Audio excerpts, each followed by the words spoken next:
You know who made it.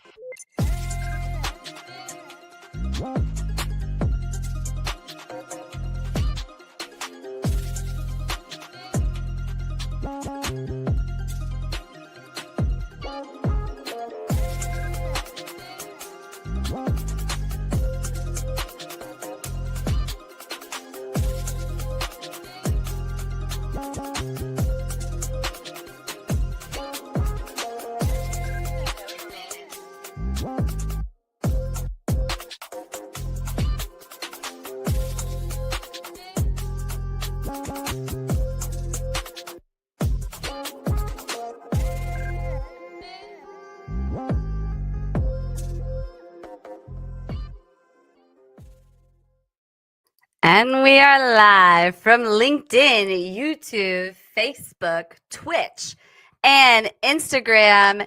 It's a Revenings Wednesday. Welcome to Wednesday, Revenue Party people.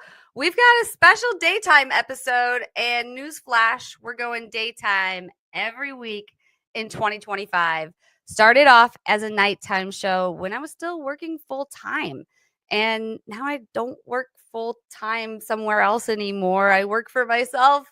And so I'm moving it because it just is more in alignment with my own life as a mom and my schedule. And I won't have to hire a sitter, et cetera, et cetera. But thank you for being here. Where are you all tuning in from? What are you doing today during work? How many of you do we have here on LinkedIn? I know we have 177 registered. Hopefully you're showing up. I see 3 on YouTube. Oh, wait, no, that's 2 on YouTube and 1 on Twitch. Hey, who's on Twitch? Let us know, and hopefully more people start showing up. Click repost so we can build this party because we've got some hot prizes and hot guests. Let's get right into it. Thank you so much to High Level and Cherry Assistant for making this entire episode possible.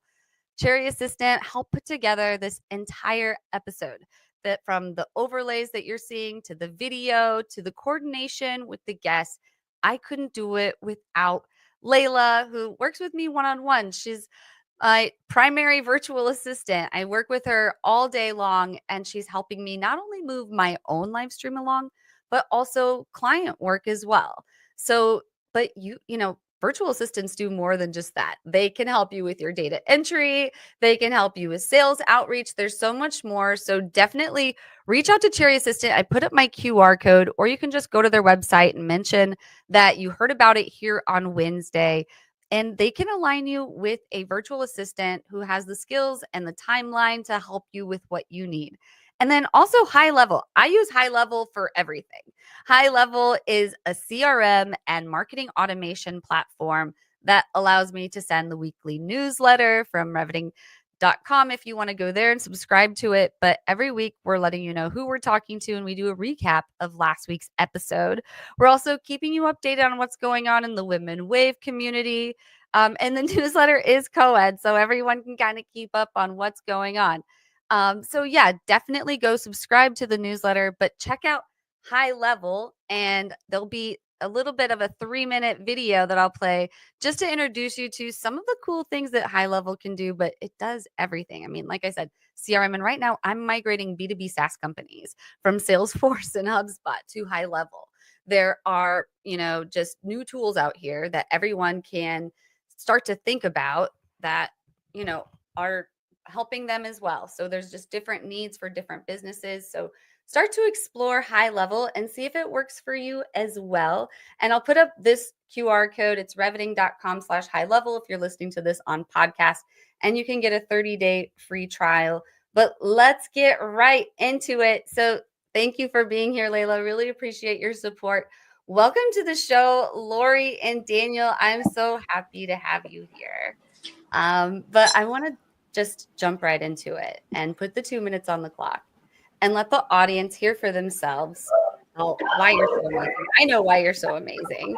And you're both, really leaders. Lori, you're a leader in sales and also so much in community, but also specifically, we could say women's communities. You've influenced so many women out there, and including myself, just by watching you secondhand on LinkedIn. And so, we get to learn from you, but how did you get here? And I know you've been on the show before, and you have a really touching story from where you were born to what brought you to now. I'm going to put up the 2 minute clip. Could you please fill us back in on that story? Got it. Hey, Jessie. Hey, everybody. It's great to be here. I cannot do my life story in 2 minutes, but I will hit the highlights that I got into the career of professional business-to-business sales because I was a young single mom in my early 20s. I had left a very bad domestic violence situation, marriage, at a young age. I left with my life, my son's life, and I couldn't afford to support him on my teacher's salary. So I looked into getting into the early days of tech back in the mid 80s, 1980s. And luckily, a company took a chance on me as a previous teacher. And I had been a server, and that could, they saw that there was some potential there. I started on straight commission, hit the ground running, and never looked back. And so I love sales as a career, particularly for single parents, particularly women who might be in the poverty line like I was, where I was making minimum wage trying to support a family. And so I encourage all the time, I've been encouraging women to look into sales. And that's where I live, is business to business sales space, and have my own podcast and called Conversations with Women in Sales. And I'm a sales strategist for all sorts of businesses. I work mostly with men in that situation, but women and men, and really happy to be here. And we're really happy to have you, Lori. And we're really happy to have you too, Dan. And I got to meet you at Exit 5 this year. And wow, was I impressed that every company you have joined to help has grown basically by 300% or something like that. Correct me if I'm wrong, but it's really impressive. And we all want to know what's the secret sauce, especially when it comes to community, because it means so many things to so many people. But in 2 minutes, before we get into all that, because we can find that on LinkedIn, we also want to know your real life story, because we just heard Lori's. Man, it was so heartfelt. And I know it's hard to follow Lori, but Yeah. you have a real authentic story as well, because I remember during your speech at Exit 5, there was an earth oven involved. I mean, so you're doing all sorts of creative and fun and human things. So tell us about yourself, Dan. Well, first off, it's just such a pleasure to be here with you and Lori. I loved our chat at Exit 5. That was an amazing event. And then when you asked me to be on the podcast and suggested a guest, I was really excited to suggest my mentor and friend, Lori. Lori, you're so amazing. And so my background is one of understanding that everything I've been doing in life is the same thing: political fundraising, political persuasion, sales, marketing. They're all the same thing. And I believe they stem from finding success in them stems from two things. One is like a deep understanding of human psychology and how to motivate people to take actions to advocate for you. And the other is an understanding of human psychology in terms of how to get the best out of those teams that you serve. I've been really lucky I had a team at Chili Piper that was amazing, where we scaled from about 15 to 80% of the revenue coming from community-led programs. And a bunch of those folks followed me to Apollo, where we had a similar story. In both cases, we raised a bunch of money, increased revenue several 100% within the first year that I went there. And I'm just really lucky. My last job didn't end quite as well. I've been working for Kamala Harris for the last few months. Obviously, that was a disaster. But the principles of being efficient and being high leverage and being good to those around you, they stand true kind of regardless of what role you're in. And aside from working, I love nature. I'm in Vermont right now. I'm at the airport, about to go to the White House for the world's saddest Christmas party, but it'll be a good time. And I'm really just honored to be here with you and Lori in particular, because I've looked up to you for so long, Lori. And thank you so much for being a guiding light to thousands of people throughout their careers, and including me. Wow, that is the world's saddest Christmas party. Oh. Yeah. Thank you, Dan, for those kind words. Absolutely.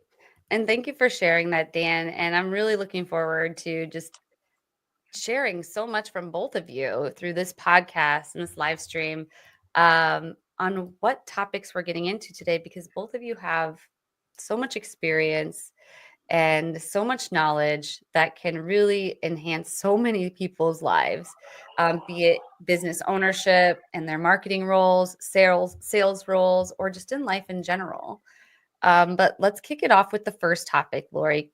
Could you talk to us about the future of community-led growth? Yeah, and before I do that, I want to say, Dan said something about me being a mentor to him. He's a mentor to me, because Dan, I've learned so much about community building from you.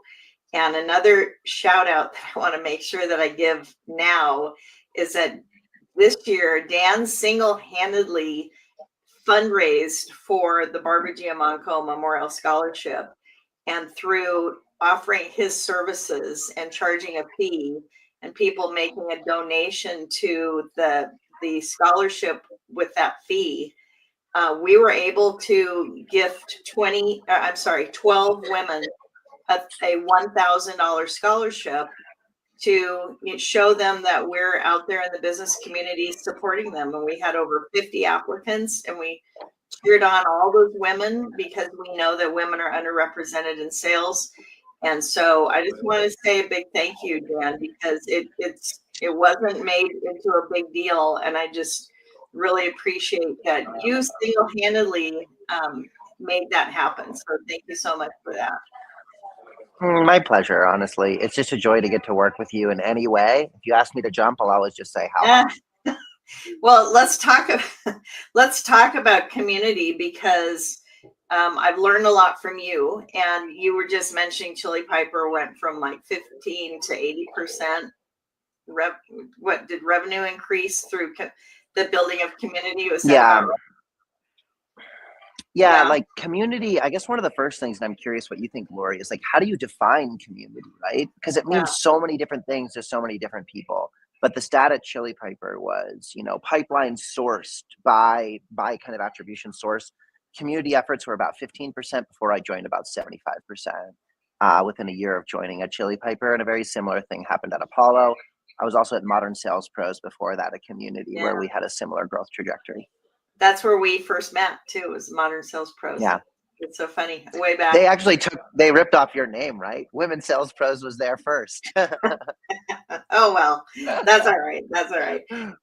But, when I think about community, I think about collaboration, and I think about connection. Those are all things that are super important in growing revenue, building a brand, building a marketplace, building a company. And so I love when I first started hearing about community-based, growth and things like that. I love it because I've been doing that forever. When I was in selling computers, personal computers, like the early Apple computers, one of the first business machines was called the Macintosh. anyone has ever heard of that. I started a Macintosh downtown business users group in Seattle. And, that was forever long ago. And it turned into one of the best user groups in the country. And we had all sorts of, tech leaders come and speak at it. Guy Kawasaki and Bill Gates and lots of other people. And, so I've been doing this a long time, and I just feel like it's so much easier to build a company, to build a movement, to build anything together with other people. And it frustrates me sometimes when people don't want to collaborate, when they feel like they have to be a lone wolf and they have to do something on their own. So I look to people like Dan for, to stay, modern. I don't want to do what I did years ago. I want to see how things are changing and moving forward. And so that's why I think it's so good to have like a mutual mentorship like that. Absolutely. Absolutely. I love everything that you said, both of you. And, we can feel free to conversate more too, like both of you were there just a second ago. But the future of community-led growth, it's such a beautiful thing, right? I've already had so many emotions, I feel like, in this entire discussion. It's just such a human, natural thing. Talk to us about that, Dan. So in 2025, what do we need to know for the future of community-led growth? Because people say community and they don't really know what it means. No, let's define it. I'll give a definition. I'm curious if people in the chat have a definition they want to give it, but generally when you think about community in like the revenue sense, there's two types of communities. There's like one that could be owned by marketing and one that could be owned by CS, like a customer community or a community that's meant to drive some sort of pipeline or brand goals. Like I define a community as a space, either physical or digital, where people who aren't explicitly paid to do so freely exchange knowledge and information. This could be a Slack group. It could be an in-person event. It could be the comment section of this podcast on LinkedIn. It could be a lot of things. And then once you understand that, like the way buying decisions happen, it's not like the CFO or the VP of RevOps is like, oh, I just saw a pre-roll ad on YouTube. Decision done. Like buyers are making decisions based on the inputs from like 100 different things over the course of months, right? So for me, the future of community-led marketing is actually getting a little bit away from this obsession we've had with drilling down on data in terms of how to market people.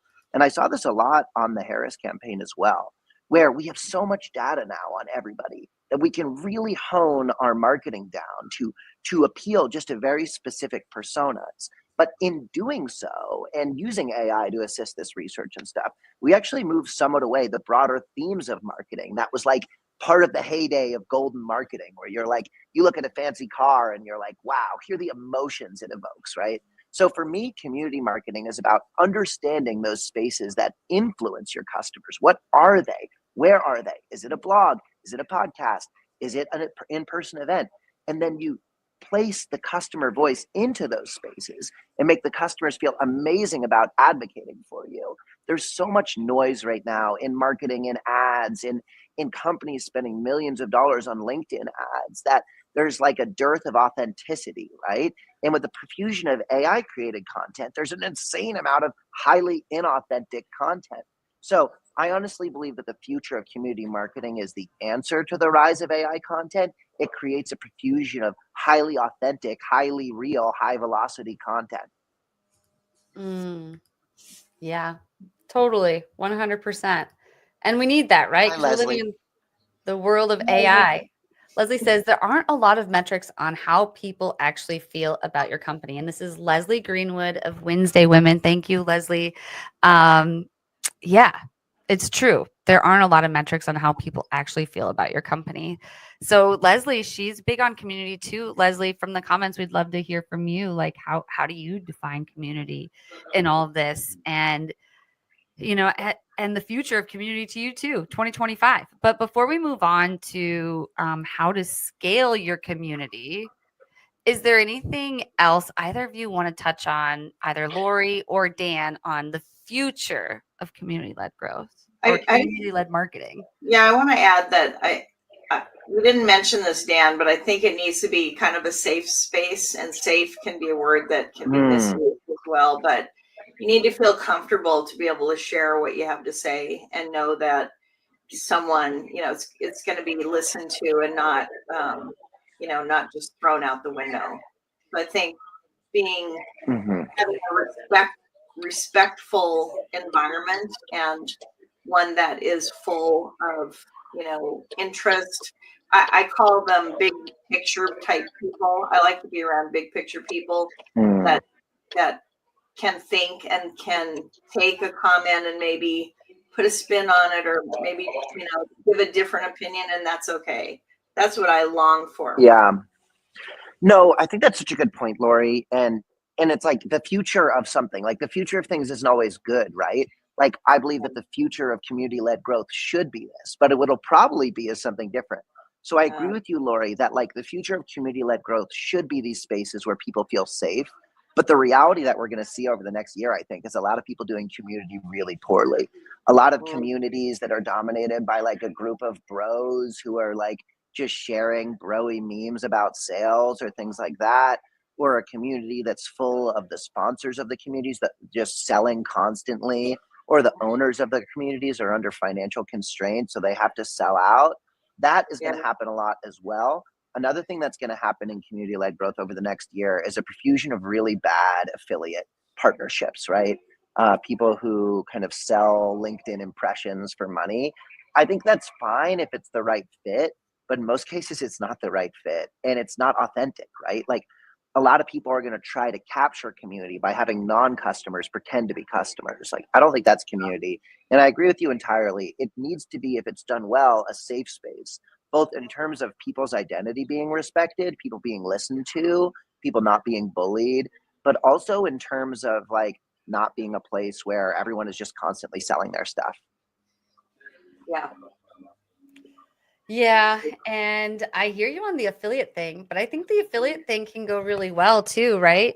Because I'm an affiliate for High Level, full disclosure. So if you sign up on High Level with my link, I get 40% commission lifelong.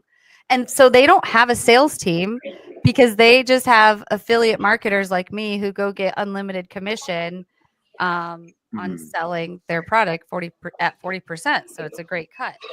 Well, that's nice because you actually use the tool, right? Yeah, if I were do. to come out to you and reach out to you and be like, you have a bunch of LinkedIn followers, go in, talk about my AI demo environment thing, and then you were to do it, it'd be very different. But yeah, get High Level, and then I mention my name.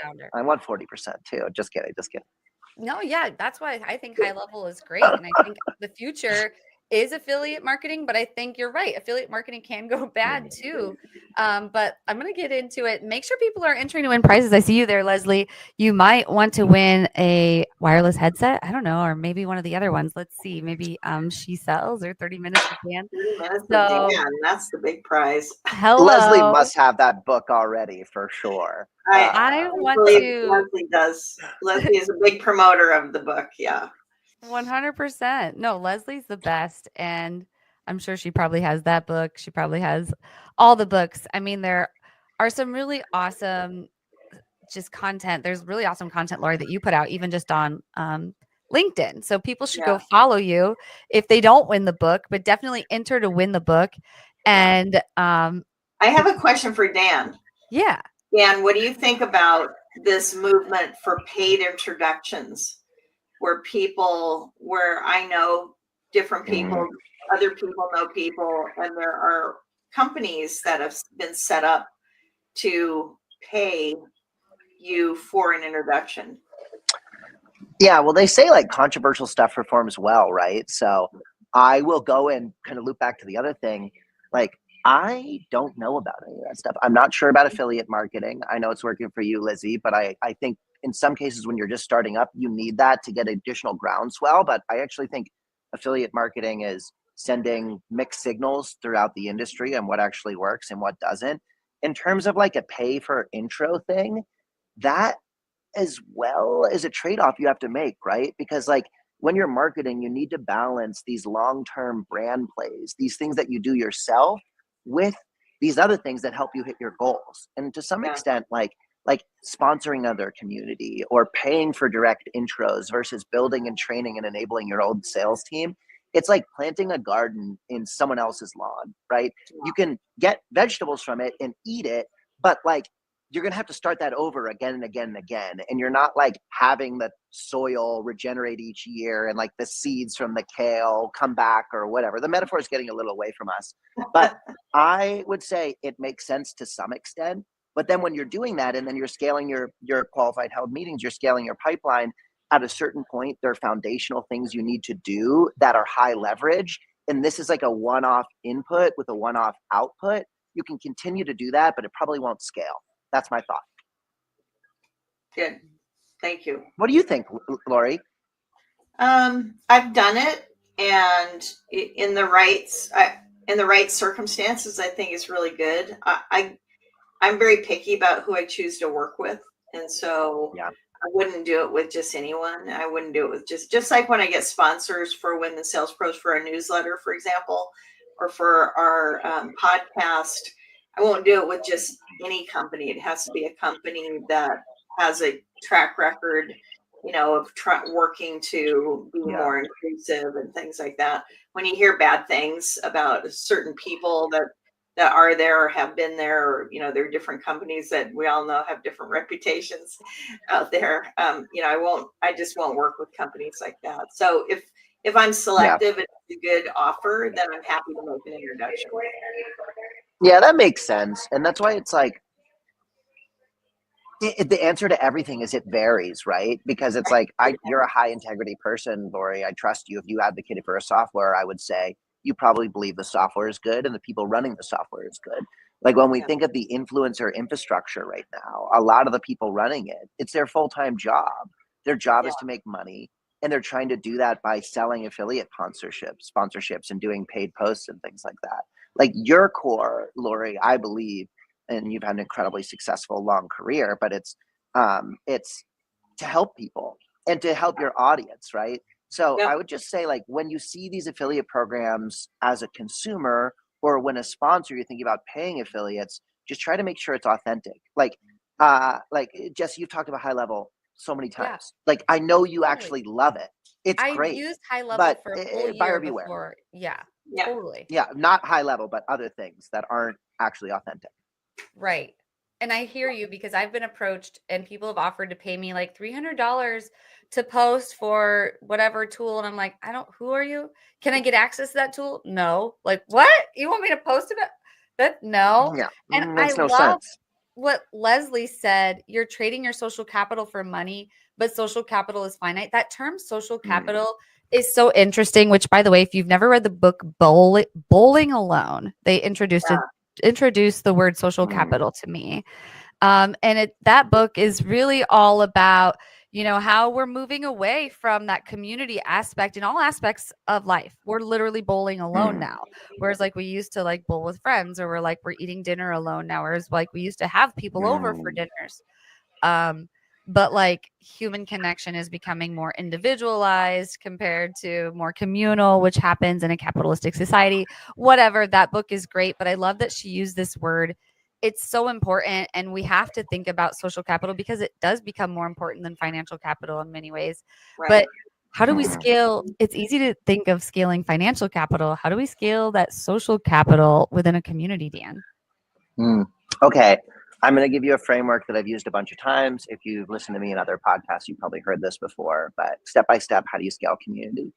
The first thing you need to do is identify like what community means to you and what it means to your executives, right?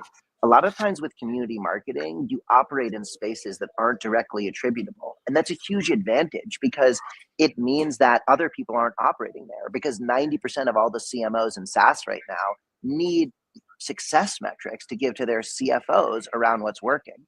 So for example, like if I were to send out a gift, this is something I did once at Chili Piper. We had our customer advisory board. We made them all into Pokemon cards. I saw this idea being rehashed recently, which is pretty cool. And we sent them all these cards. Lori got a card. I think I still have mine. Like, all women become 15% more powerful or something. And then about 75% of those 60 people reposted those cards, and it reached 1 million people.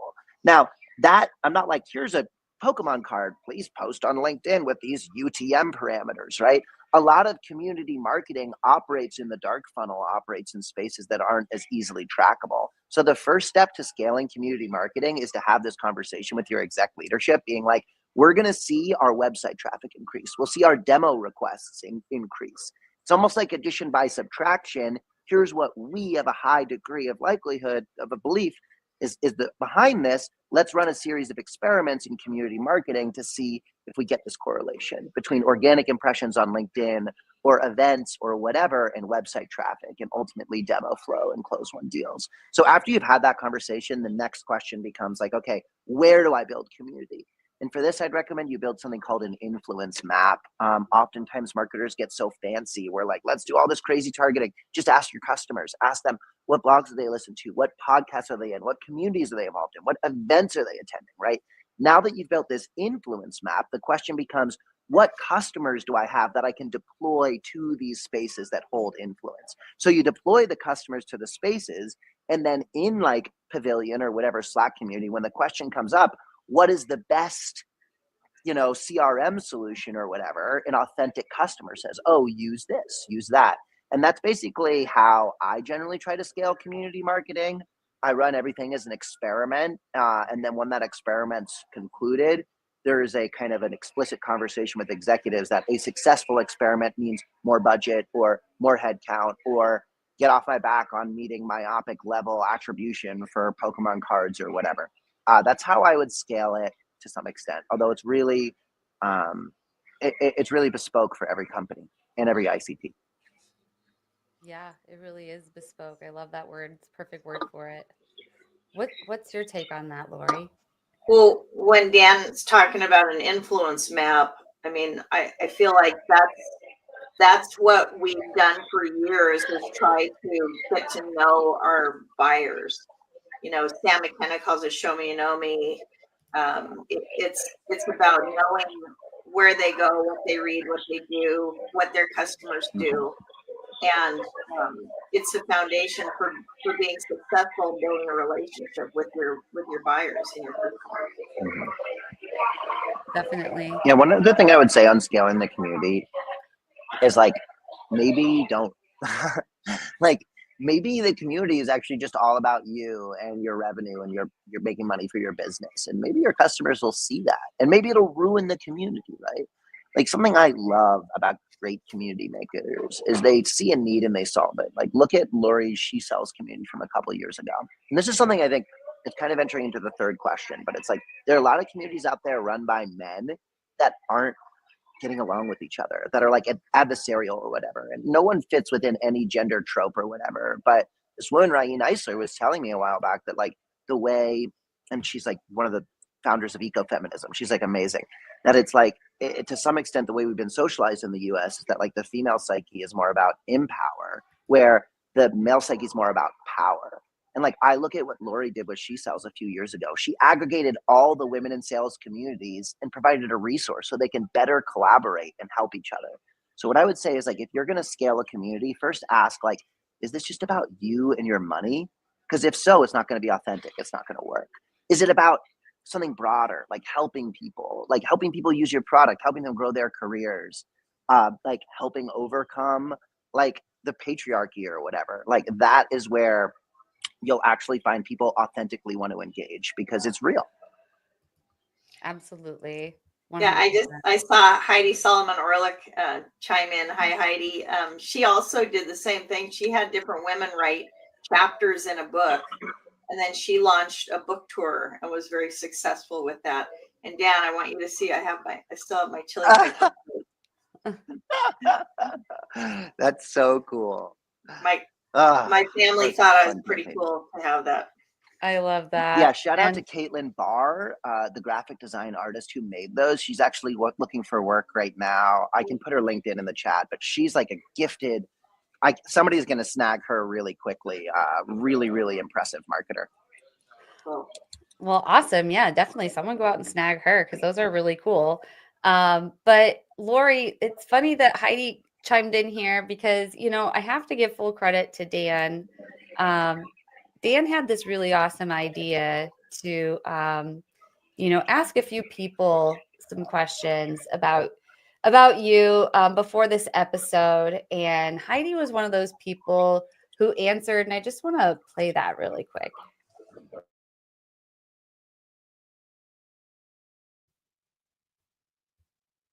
I'm so incredibly happy that you are being honored here today. It is well deserved for sure. You and I met face to face for the first time in November 2021, and you have been my rock ever since. You were incredibly supportive of the launch of Girls Who Sell. You were a contributor in my book, Heels to Deals, and you have been a huge part of my community and growth ever since. I'm so grateful that you came into my life and that you're being honored for the trailblazer that you are and for all the work that you have done to support women in sales. Thank you so much.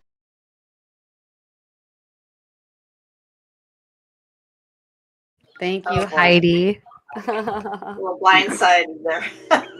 Yeah, Lori, but seriously, Lori, you're so amazing. And it's like, I don't know, I might get in trouble for this. I always feel awkward talking about gender issues as like a super privileged white boy. But like most of the teams I've managed have been primarily women. And like, despite like having open conversations, like there's some things as a man that you just like can't understand.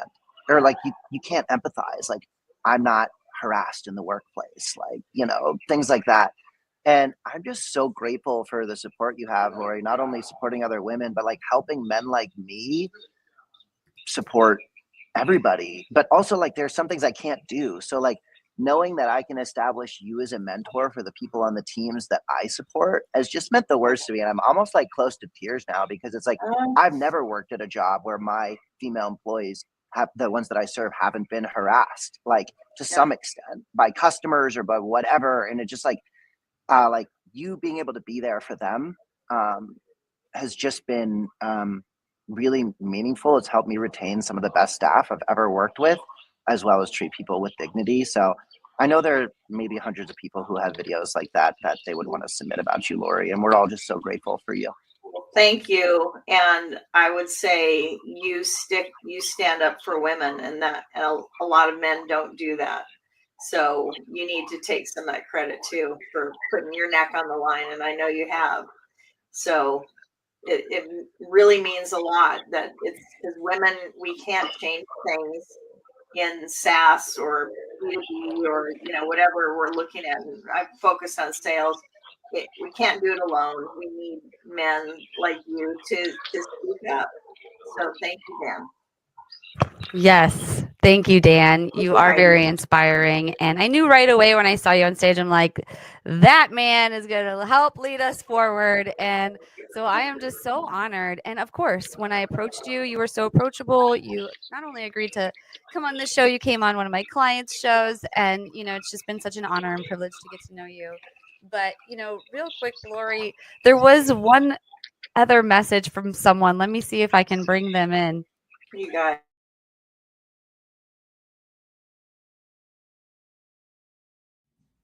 Hi, Lori. I mean, there are countless ways that you have helped me, encouraged me, and lifted me up to be where I am today, doing what I am today, and who I am today.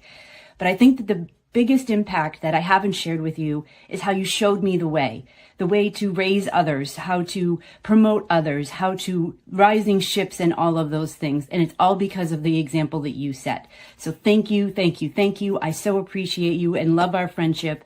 And I can't wait to see you soon. Happy New Year. Oh my gosh. You guys are too much. No, yeah, I hadn't gotten to meet Carol, so now I'm connected with Carol. But wow, you are out there just doing some amazing things, Lori. Carol's awesome. And when you reach out to support people and help them out, and then they take advantage of it and run with it, that's a great feeling for the person that is, that offered the first hand. And Carol Mahoney's a great example of someone who's really, the sky's the limit for her. She's so good. Another great book. Yeah. Well, And it was like a best-selling book also, like within Yeah. its space. Like, yeah. And she did the work to make it good too. It wasn't an accident. She worked really hard. So, yeah. And this is what something that people don't understand about. And once again, like I do think you're giving me too much credit earlier, but like what people don't understand about like being a man who's intentionally decided to try to align with people like Lori and support them is it's like you can do something because it's the right reason and then get benefits from it that you weren't expecting. Like a while back, I realized all my mentors were men, and I tried to intentionally diversify my mentors. So I asked Lori to be my mentor, a bunch of other people, and now most of the top mentors in my life are women. Not because of like, but just because I don't know. I'm just getting more value there. Like I don't know how to explain it. So it's just like Carol's a great example. Like you introduced me to Carol. She was selling her book. My company purchased 50 copies of her book and gave them away at a HubSpot event. Then she goes and invites all of her people to the event, and we get to give away these books. Like oftentimes, like supporting people, it seems like you're doing something for them, but if you're doing community marketing, it all just uplifts each other in like a really amazing way. So I'm a huge fan of Carol. Like promoting her book at an event that I did 2 years ago was a huge part of the success of the event. And like people sometimes think, oh, like let's support women because of philanthropy or whatever. Like they achieve quotas at higher rates. Like they're not out there like creating as much toxicity, I believe personally. Like so, it's just like it's not like a philanthropic thing. Like Raini Eisler talked about, like when the percentage of women in legislatures is higher, the countries, by every indicator of how it goes, like perform better. That actually correlates more closely to the welfare of a society than GDP. Like the percentage of women in legislatures. When a police force has over 30% women, corruption levels get cut in half. So it's like so many people, particularly men, are like, oh, like D&I, let's do all this stuff. Oh, maybe we won't. But it's not about D&I. It's about like actually having a functional world in business. Yeah. You know, I was invited to be on a panel to talk about women in sales at a conference about a week ago in Nashville. And it's a big multi-billion-dollar company called Concentrix. I don't know if you've heard of them, but my first comment, this was for customers and prospects, a big summit for customers and prospects. And I said, you want to have a women in sales panel? Because I was just so surprised because most everybody, like you're saying, Dan, they're like, ooh, we don't talk about DEI anymore. And it's a bad thing. And it's super political and all this. And they have that in their, in their mission that they want to be diverse. And they were so gracious. And I said that I would do it if there was a man on the panel. And, I got inspiration from you on that, Dan, and so there was a great guy named Dan Riley from Concentrix who was on the panel, and everybody laughed at him at first because he was on a panel with a bunch of women. It was called Women in Sales. And then he started talking and everybody listened, and it was a really well done segment. I was really pleased that they did it. That's incredible. Well, that is good. And I like including men in the thing. Don't get me wrong. Like the problem is like some men won't listen to women. Right. Like, and I have this all the time when like an employee of mine like sends an email to someone and they're like, they need to hear from a man, because they won't accept it. And it's just like gross. I mean, there's a reason we need women's communities.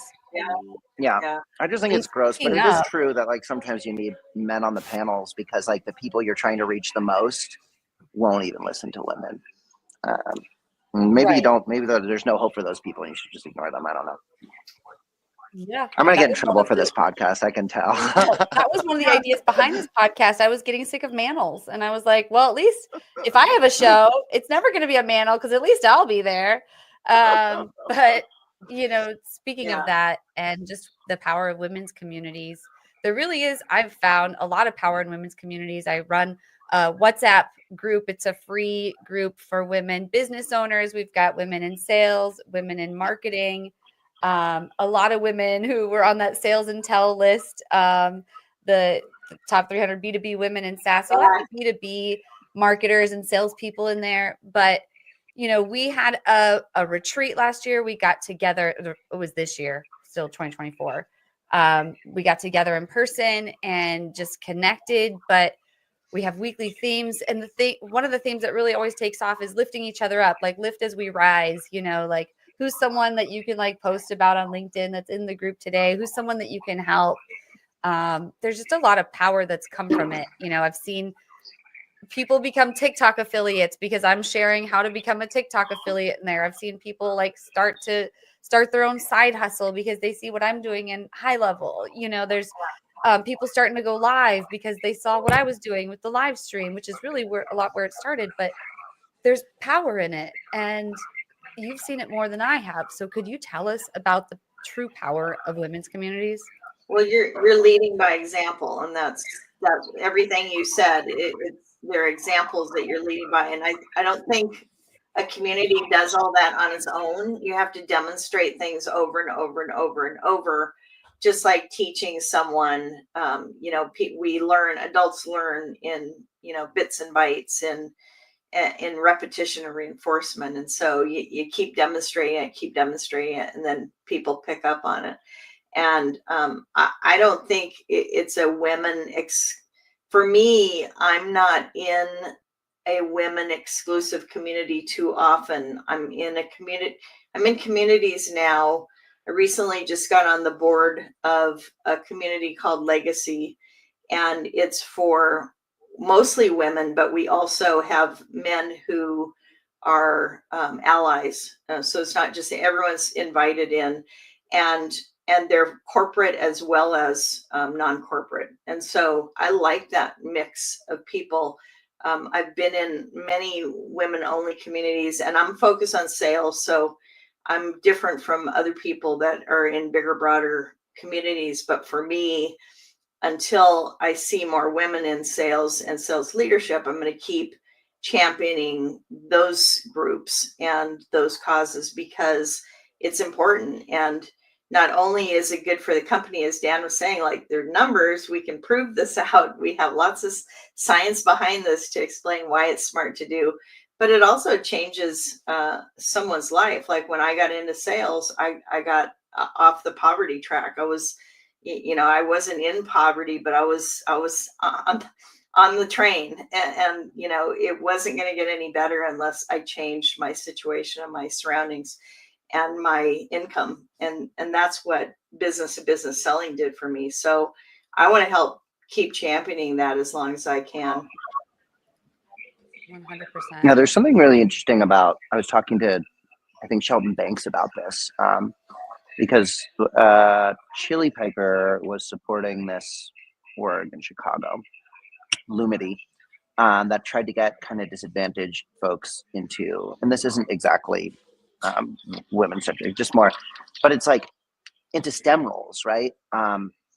Science, technology, I don't know what it stands for, mathematics, but it's like sales should be included in STEM because it's STEM like with an S on the end. That's what I say. STEMs. Yeah, STEMs, where it's like, this is a viable path for people who haven't, you know, taken Hack Reactor or learned how to code to like go out and make a ton of money because they're gifted. But there are barriers in there. Even just around the differences between the ways men and women write resumes, right? Like they had AI go through a bunch of things a while back. There's this, I don't remember what it is, but basically like AI was looking through people's resumes and determined that the thing that was going to help you most as a VP of sales, the thing that correlated most closely with being at a VP of sales was being a college lacrosse player, right?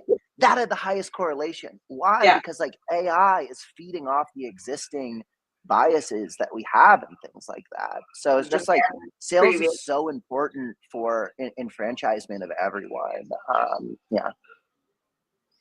Agreed. Yeah, just so much power there. Well, thank you both so much for sharing that. And I just have to say, there is a few more things we have to get to. So I want to make sure we jump to that and do the guru of the week still. Because both of you had some amazing gurus of the week. And speaking of lifting as we rise, I was talking about how we do that in the Women Wave community. We lift as we rise, right? Everyone should do that. That's what the guru of the week is all about. So if Dan and Lori are these like amazing people that we all follow and we get to learn from, and they share their knowledge with us, you know, like who do they follow? Who's their guru of the week? That's the inspiration of this segment. So it's the guru of the week. Ooh, the guru of the week. I'm gonna and I'm gonna put him up on screen. I'm gonna pull myself out, so it's just gonna be the two of you, and you have to feed off each other and tell everyone why they should go follow these people on LinkedIn. All right. Well, I'll go first because I'll say I have hundreds of people I can recommend. And it's always hard when people want me to pick. But off the top of my head, when I was asked about this, I thought of Leslie and Melissa with Wednesday Women because they are building community and they're very community minded, and they're showcasing all these amazing women in all sorts of different areas across business. And so, tip of the hat to them for doing that. I want to second that. Leslie and Melissa are great. At Apollo, we sponsored Wednesday Women, and then I was a huge fan of Gated as well. Like, they're just really smart people in general, who also happen to run a badass women's community. Yes, I follow them both. Yeah.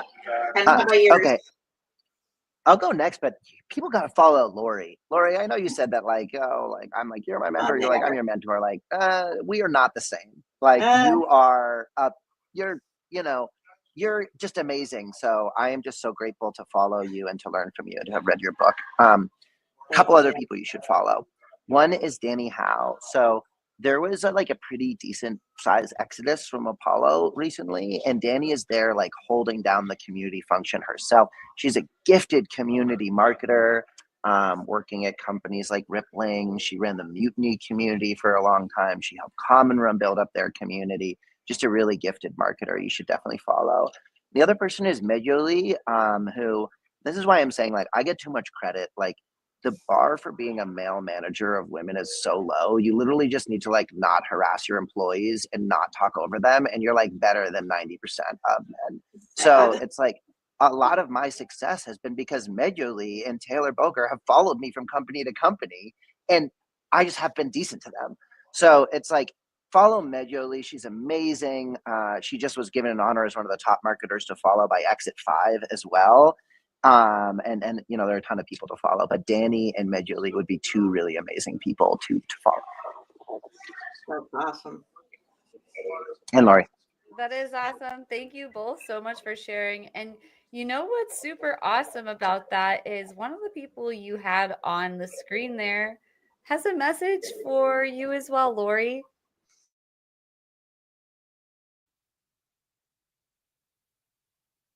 Good morning. I wanted to give a big shout out to Lori Richardson, who I've had the pleasure of becoming friends with over the last couple of years.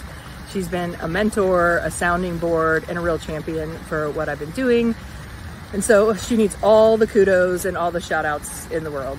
Thank you, Lori, for being a great friend. Wow, you're just like leaving an impression everywhere, Lori. My goodness. I'm all fired up now. That's great. No, really, it's an honor to have you on. So many people have such amazing things to say about you, including Dan here with us, and likewise for you, Dan. One of our best performing posts on the Revenant Company page was the post we did with just your image on it.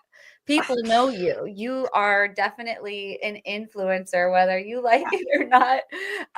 But really, thank you both so much for sharing that and your guru of the week and the prizes. But before we go, I want to make sure that we give ample time to both of you to let people know like what it is that you're doing and who it is that you're serving right now. And if there's someone that might want to reach out to you for help, how could they reach out to you and reach you?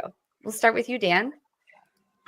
Okay, so I I think there have been a couple things overstated about me during this podcast, but one thing might have been understated. I have the best LinkedIn URL of all time. It's linkedin.com/in/great marketing. So I domain squatted it the first day it was available. If you want to find me, the best way is going to be to find me on LinkedIn. I am kind of plotting my next move right now. I have a couple clients that I'm basically a fractional CMO for, and I'm taking on 2 more clients. But I'm also looking for a company like Series A through Series C that wants to build something huge and potentially, I'm like the serial monogamist equivalent of a marketer. Like I want to always do my own thing, but I always just find one company and give them everything I have. So that's me.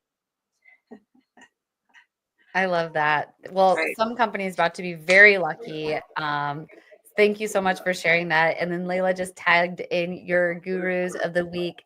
But Lori, could you tell the audience the same for you? How can they reach you, and who do you help, and how can you help them?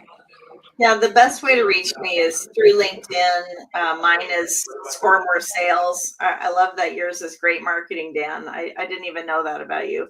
But find me through Score More Sales website, Women's Sales Pros, Instagram, LinkedIn. And I'm doing a bunch of different things. I'm working on building a newsletter. I'm working on building a podcast, and also helping companies solve their sales issues. So I'm happy to talk to anybody about any of that. And she comes highly recommended. So definitely reach out to both of them, and we'll be giving away those prizes after the show. We'll reach out to a few winners. Thank you to everyone who entered. And Dan, Lori, thank you so much. We will connect you with people who won the prizes via email. And we really appreciate you coming on today. Thanks, Dan. Good to see you. Have a great trip. So great to see you. Truly an honor to be speaking with both of you. Thank you. I'm going to close this out with a video. Bye.